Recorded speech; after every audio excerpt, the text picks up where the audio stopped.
Hmm.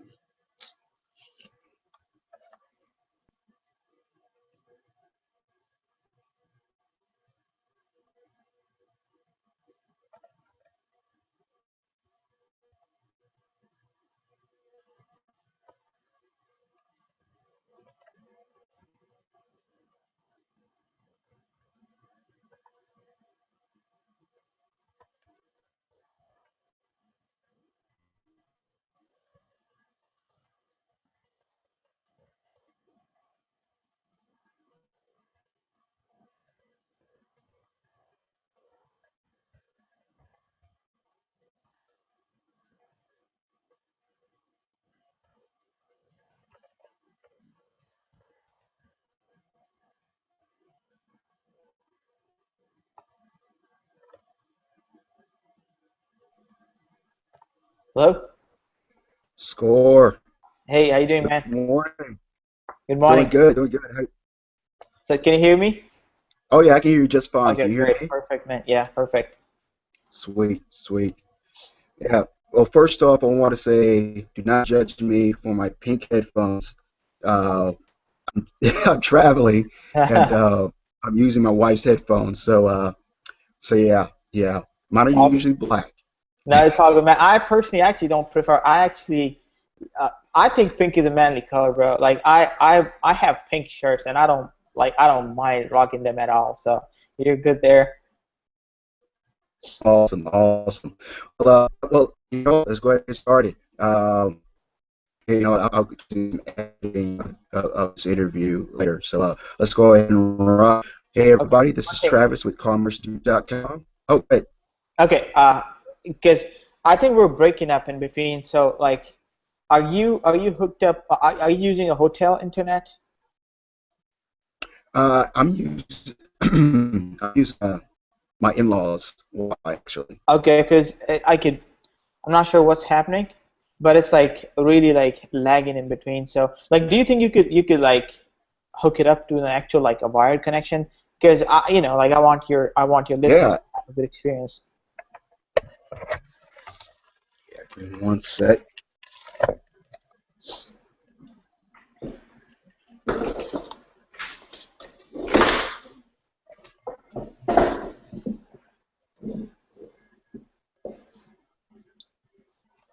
Give me one sec. I'm gonna go grab a Ethernet cord. Okay, great. That'll be great.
All right, Ethernet cord is on the way.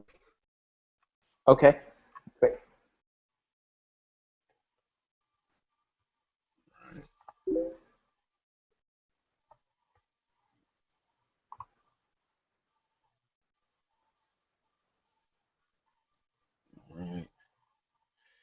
So any plans for New Year's Eve? No, I'm going to St. Louis today actually, so I might end up spending the evening there. I don't know. We'll see where the tide takes us. Yeah, I like to go with the Yeah, I flow. got you. I'll probably be I'll probably stay in as well. I have a 2 year old and 4 year old, so it's not like we can really go out and get Yeah, crazy. yeah, yeah. Well, you're right, man. My ex-wife, she's got my son today, so I could probably go do whatever I want. So we'll see where it ends up. So are you in Missouri Yeah. over the holidays? Yep. No, I actually live here. I live in the Very cool. Very yeah. cool. I'm out of Texas actually, Houston, and we we're over here in Northern California, spending time with the in-laws during the holidays. Nice, So yeah, nice. so It's pretty it's neat. very cool. Yeah, I used to live in San Antonio. Nice city, good Yeah, food. yeah. Before I started doing online marketing. Let's see. Awesome. Thank you. And this one, right? Since you have to plug anything up, right?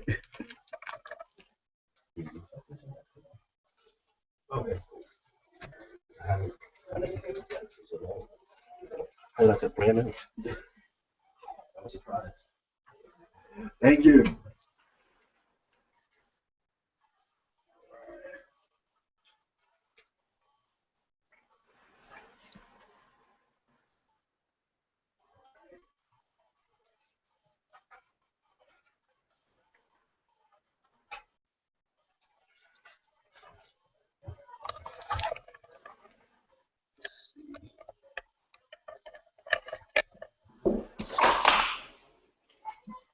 All right.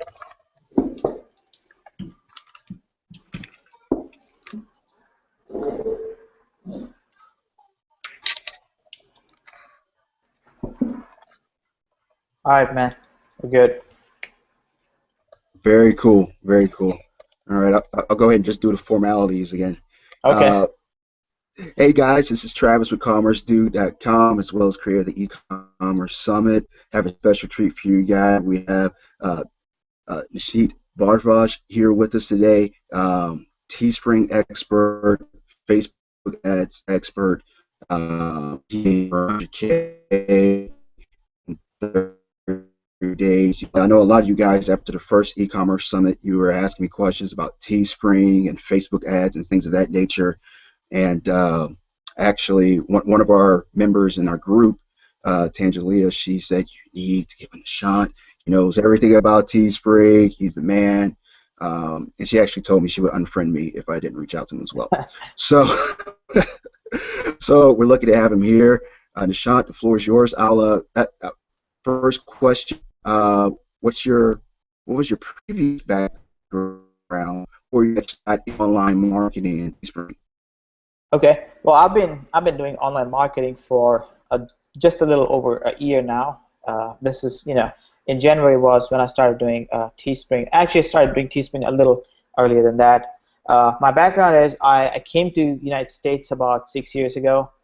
In January it'll be 7 years, and I came here as a student, got my MBA, and worked some minimum wage jobs after that.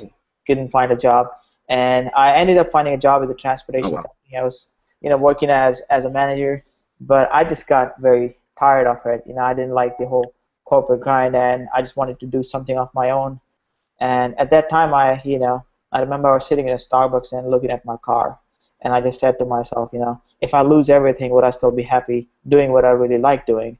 And I had started dabbling into online marketing at that point of time, and the answer, from my heart was yes. So I, went into my office, turned in my resignation letter, quit my job, and just like came back home and just like dove, head first into it, and just started figuring out different things. What I could do to make money online. Pretty much like I didn't have like any specific plan to do anything with Facebook or Teespring. I just wanted to do something to make money online.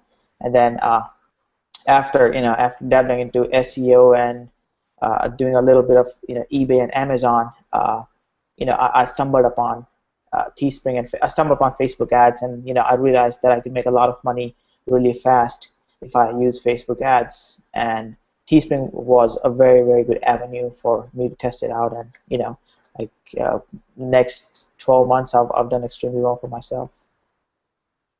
Awesome, awesome. So you had actually had some experience with SEO and Facebook ads before you even started dabbling in Teespring. Could you please repeat that? I missed the last part of the question. Oh, I was saying, so you had experience with Facebook ads before you even started dabbling with Teespring. Yes, yes, I had, because what I was doing was I was doing SEO for my local clients. That's how I got started, with the whole marketing thing.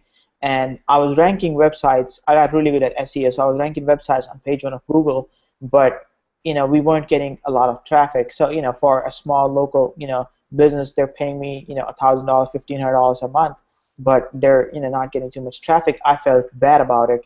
So I started looking into Facebook ads. I was like, man, I gotta do something for these people.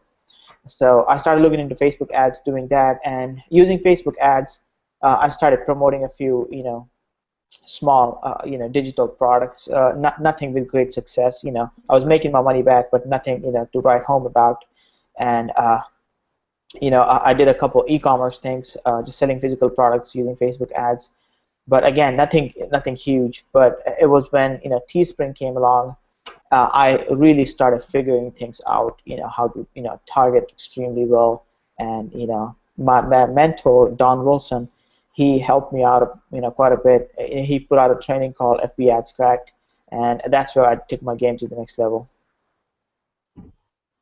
Okay, very cool. Very. How long did it actually take for you to be successful with your first Teespring campaign? And what you learned, from all the trial and error?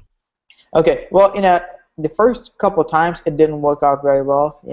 First couple campaigns didn't do well. But now that I look back at it, I see it more as a learning experience than a failure, because that taught me what not to do, what doesn't work, and from there on, I just started to refine processes, and just trying to make sure that there is a certain criteria you have to meet in order to have a successful campaign. And over a period of 4 or 5 unsuccessful campaigns, I figured things out, and started doing well for myself. Gotcha, gotcha. Now, do you feel that the market is too saturated right now? Like, is it still possible for a newbie to come in and have some mild success, 1,000, 2,000, etc., uh, using a Teespring platform? Absolutely, absolutely. We see new people every day, like new and new people come in, and people that have never made any money online, they come in, and they crush it. The good thing about Teespring, or there's a and I use the term Teespring very loosely, but when I say Teespring, I mean like all the other t-shirt platforms also, because I personally actually use a company called Vital Right. Style because they pay me more. But it's not that difficult. The thing is, it depends upon your imagination. What you're doing is you're putting out a message on a T-shirt and then promoting it to a very targeted audience. So I'll give an example. So, for example, if you're a snowboarding, enthusiast, if you're, very much into snowboarding, and some inside jokes that you think people would, absolutely love on a T-shirt, and we teach you, how to target those people. You come up with a design. You take that, you take your design, you mix it with the, with the knowledge that you get from running Facebook ads, and you target these people, and you're gonna crush it. So, it really does not depend on, where you're at in terms of your marketing ability. As long as you're passionate about something, or a thing or two about different markets, you can easily do that. And I'll give you an example. One of my roommates, my roommate actually, he started, he didn't have a lot of success with Teespring for a long time. He kind of gave up on it, and he moved in with me about 3 months ago. Uh, and we were going to do something else, like a different business. And he's like, I started showing him a few things with Teespring again. he kind of like got his interest back again, and then last month he made like $50,000. So even though for the first 5 6 months he didn't do anything, last month he ended up making $50,000. So things like these are very very possible. Like I see people trying to make money with selling T-shirts and not doing anything for first month, 2 months.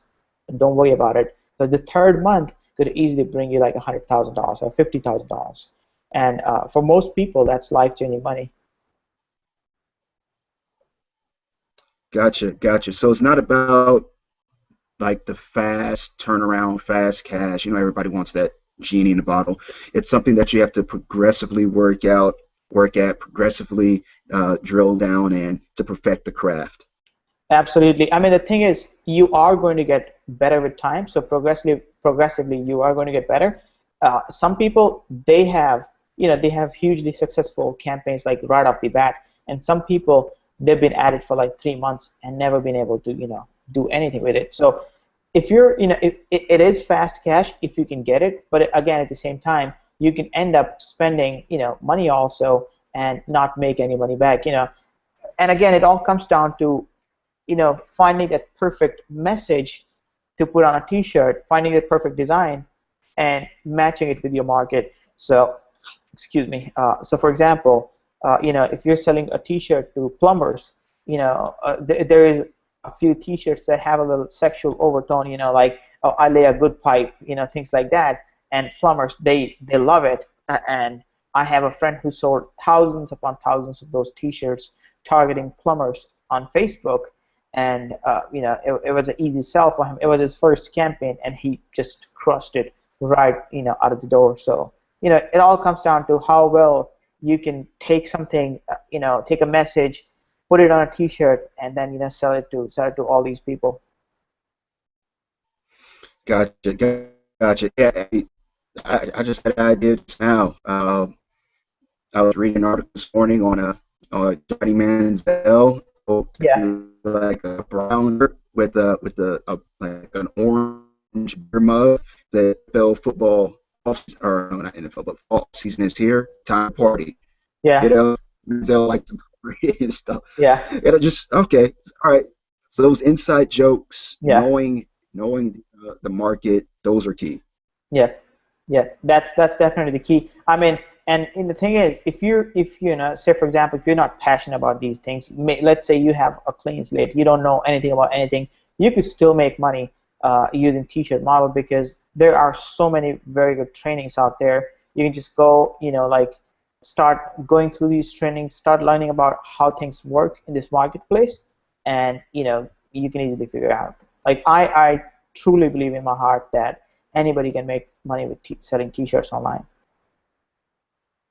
Very cool. Now, just to piggyback off the training, you guys actually have a training, what is it, TK, and in that training, just to go over how to utilize the Facebook ads, how to niche down, etc. What's the bulk of the T-Cash kit?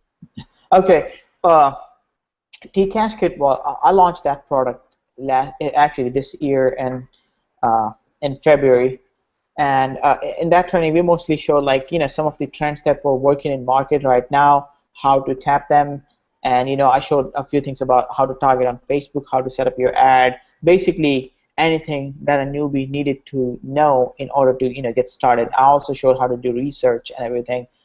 Right now, that training is not available for sale because I'm updating a few things. I'm probably going to launch a version 2.0 sometime later this year. So probably like in February or so, I'm going to launch a version 2.0, because things have changed quite a bit in the marketplace. Back when last launched, now there is more platforms out there. Now there are so many other things you can do to make money besides just sell shirts. So just trying to make sure that when people pay me for something, they get the maximum value out of that. No, that totally makes sense. That definitely totally makes sense. Uh, Another quick question. And this actually came up on the last summit that I held last month. One of our participants, he was like, "Hey, I scraped all of these UIDs out of Facebook, and I have no idea what to do with them." Hmm. And the speaker, he was like, "Dude, I'm in the same boat. because he utilizes paid advertising, things like that. But even the speaker, he basically said, and I haven't figured out a way to maximize scraped UIDs out of Facebook. Do you guys basically have any insight on that? You know, how one actually use these UIDs? I would say Is that method even still uh, available? I guess you could say. Could you still do it, or has no. I mean, Facebook kind there. of wiped out all tools? Yeah, that's obviously against Facebook's terms of services now. So I would highly recommend Right. staying away from it because otherwise, I guarantee you're gonna lose your Facebook ads account. Like, I know people left and right losing their accounts. So don't scrape anymore because the reason people used to scrape was Facebook didn't have so many options to target. Now Facebook has so many more options to target different people, and it really makes no sense to target. Like like when we got started, with the whole thing, I know people were scraping, and some of the people I was working with, they were scraping, but now nobody scrape. Most people don't scrape anymore. Gotcha, gotcha. Basically, the risk isn't worth Yeah, more or less. yeah. Very cool, very cool. Another question I have for you. I actually did some research last night. I was different shirts that come up in his feed, things like that. And I actually saw a campaign that had, I believe, was over 1,000 likes, over 300 shares, ton of comments. But then actually on the T-shirt, they still hadn't their quote that she produced. It looked like great visibility. It was a college shirt. It was an NYU T-shirt. So it's not like NYU grads are going poorly. Yeah. So I was very shocked to see that they only moved like 11 of shirts out of 30. Uh, what are the causes for this to happen? For someone to have great, I guess you could say, interaction with people on Facebook, but they're not able to close the sale of their actual shirt. Well, it depends on so many factors. Most important is the message doesn't resonate as well with the crowd because a lot of the people, they might like it. They might say, "Hey, I want this or I want this. Buy this for me," but they still don't buy it because honestly, if you think about it, the same NYU graduate, they might also like Yankees, and they might have bought a Yankees T-shirt the same week, or they might also like some other team, and they might have bought something else, that week. And a lot of people, they don't have a lot of disposable income, so these people are seeing ads over and over again. Some of these people see like ads every day, but they're not going to buy every day. So, a lot of the times, it could be like you could be towards the end of the spectrum, in their purchase cycle. So, they may not buy it, and a lot of the times, the design doesn't, resonate with the crowd. So, it could be a variety of different factors, but the thing is, you Okay. always have to keep on putting designs out so that, you know, when there is influx of sales, you don't miss out on that. Okay. No, that Yeah. totally makes sense. Totally makes sense. And to kind of piggyback on a comment of purchase. Uh, how were your, just whatever you could share, how were your sales in December versus your previous other months, versus November, October, etc. Because I mean, December is a heavy shopping month. Everyone's spending money, holidays, etc. So, are people actually still purchasing the T-shirts as gifts, or are they kind of like are sales down because they're spending their money on other items? Yeah, well, it depends, honestly, market to market. For some people, it works out really well. Okay. Some people it doesn't. And honestly, it also depends upon your designs. So I'll give you an example. In the month of November, we did, let me see, man. Yeah, in the month of November, we did close to like $250,000 in commissions, so over like $500,000 in sales, uh, probably close to $600,000 in sales, and about 250K in profit. In December, we only did about 50,000, even though people purchase more. But again, I wasn't, it's because of a variety of reasons. I personally was traveling and I wasn't working at all. Like I barely worked in December, so I know that played a huge role, and I'm okay with that because I would rather spend more time with my son than go out and make more money. That's more important to me. So I took time off, but I know a few people that also saw sudden decline in sales. Because the reason why uh, is because a lot of these campaigns, even after the campaign end, it takes people like 2 to 3 weeks to receive them. So anything that was sold after 10th or 11th of December, people would not receive that in time for Christmas. And we wanted to be honest and upfront with them, not sell them something they're not going to receive. So when people would ask us, hey, when do I get this? We'll tell them, hey, you're not going to get it before Christmas. So basically, after 14th of December until now, sales have been slow because people spent a lot of their disposable income on Christmas gifts for people and newer gifts and things like that. And T-shirts probably not at the top of their totem pole. Gotcha. Yeah. Got it. Makes sense. Yeah, I was curious about that because we actually did buy some T-shirts, Yeah. and they haven't arrived yet. They Yeah. won't arrive until next week. Yeah. So yeah, but yeah. Yeah. Um, Another quick question. You mentioned that you were dabbling in Facebook ads, uh, before you started doing Teespring campaigns. How has basically the Facebook ad platform, how has it changed from when you began to now? Because you mentioned you can be more targeted, so I guess you could be like, people living in Texas who like Ohio State. Mhm. You could do that today. Could you Yeah. do that back then? Yeah, you could have been able to do that back then. Also, now you could do a lot more targeting based upon the professions also, and you can also do a few more things. You could do more by household type, by income levels, and you could also start to using some third-party apps. You could also do like people who live in Texas, like Ohio State, and also like Houston Texans. So if you can merge more interests together now, so it's increased a lot. And in terms of compliance also, it has changed a lot. In terms of how you structure your ads, that has also changed a lot. How they charge you, that has changed a lot as well. So the changes don't necessarily mean good or bad. It just means that they've changed things and you just have to adjust accordingly. But overall, the platform has improved a lot over the last 1 year. And you could also create custom Okay. audiences now. Okay. Very cool. Very cool. And you mentioned merging. People who like Ohio State and or people who live in Houston, Texas, who like Ohio State and Houston Texans. Yes. Merging those six, does that basically amplify your campaign or reach? I'm just because if I'm targeting someone at Ohio State, why would I care that they like Houston Tech? I'm just curious.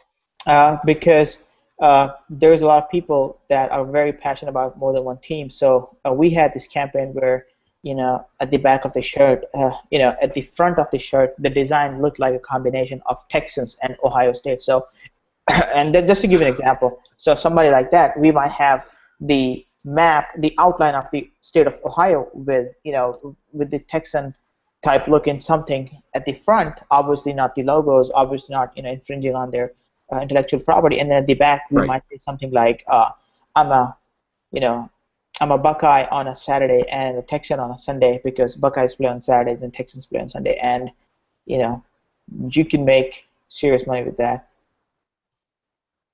No, that's very cool. Yeah, honestly, never would have thought about that. Yeah.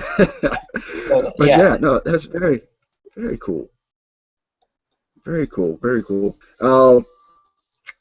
One more question, then I'll get out of chair for the day. Let's enjoy your New Year's Eve. Uh, go out, be crazy or whatever.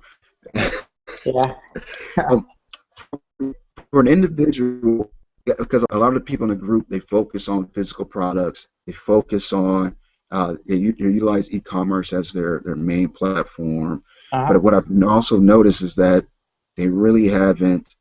dabbled so much in Facebook ads as of yet. In your opinion, just as just a newbie starting out, what would you say would be the amount they should start with? $10 a day, 15, $20 a day, to actually launch their first campaign. Yeah, 10, honestly, if you have a couple $100 to throw at it, that's great. That's all you need because your data would tell you. And, if you don't have a lot of money, that, it should not be a problem. If you have a couple $100, that should be good enough. Like $10 a day is more than enough to start testing things out. Obviously it depends on your product also. If you're trying to sell a $10,000 machinery, it's not going to it's not enough Yeah, because you have to build the whole trust with the buyer. And but if you're selling like a $5 or $10 bracelet, you could put it up there and you say, hey, amazing bracelet, 50% discount now, click here to buy now. And if people like it, they'll buy it, and within the first 15, $20, $30, you'll see it. And I'll give you an example. We recently started testing a new market, and uh, I bought some inventory because I thought, hey, if I'll sell it, great, I'll make some money. If not, I'll just give it away and build an email list, because if you have an email list of hot prospects, you could monetize that over and over again. Well, we bought 1,000 of those pieces and we stopped selling them after we sold the first 200, and we basically uh, made 10 times the money we paid for those bracelets. So it's if you're not using Facebook ads for your e-commerce business, you're missing out on easy money. Like it's the easiest way you could gotcha. get a validation for your for your product, for your market. One of my really good friends, he started out last year in February March, and so far he's sold about $1.5 million worth of merchandise on Facebook. Just one market. Wow, Yeah. that is very cool. Yeah. Very cool. Well, Nishant, I thank you so much for joining me today. I know it's a holiday. Um, I'm actually going to try to do a campaign in January Yeah. uh, in the workout, I guess you could say niche workout sector, CrossFit, etc. Uh, so so yeah, you actually kind of got me motivated to go ahead and Yeah. try, Definitely, man. see what happens. Worst case scenario, I learned that that niche may be for me, may not, who knows. Yep. But uh, but yeah, thanks, man. I really appreciate it. I'm sure that the listeners are going to appreciate it as well. All of them came from them. So yeah, man, definitely appreciate it. And thank you, and have a great New Year. You too, man. Take care. All right, take care. Yeah. Bye bye.